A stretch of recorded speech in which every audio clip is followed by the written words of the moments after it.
These were not graves hidden from the world. They were placed far above it, visible from below but never meant to be easily reached.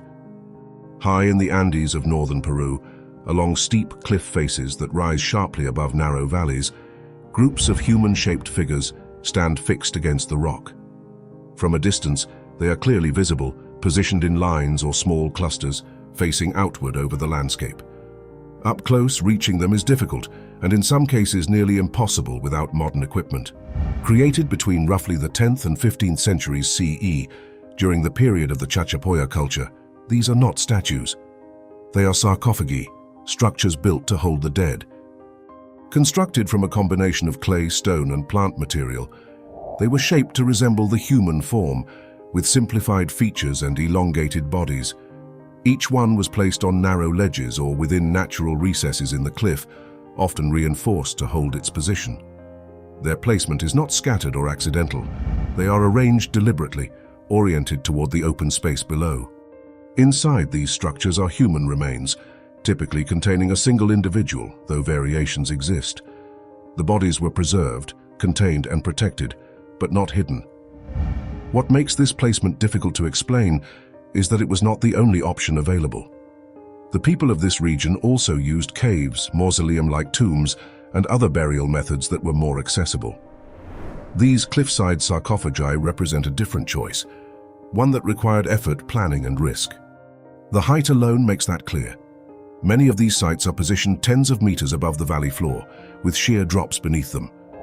Reaching those ledges would have required climbing, scaffolding, or other methods that are not fully preserved in detail. The difficulty is not incidental, it is built into the design. And yet, despite that distance, they were not concealed. Their outward-facing position makes them visible from below, as if they were meant to remain part of the landscape. The dead were placed where they could be seen, but not easily approached. These individuals were not kept close. They were not maintained and not part of daily life. Their presence was fixed at a distance above the living world. Evidence suggests that these sarcophagi were reserved for certain individuals, possibly those of higher status.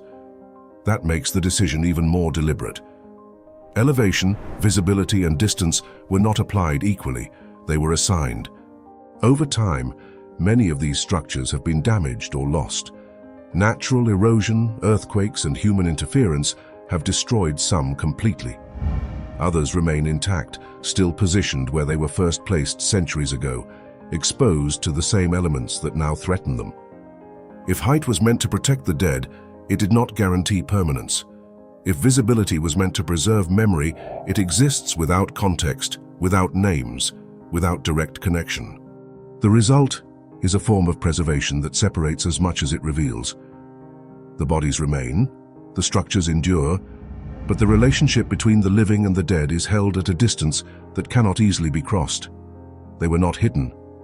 They were set apart.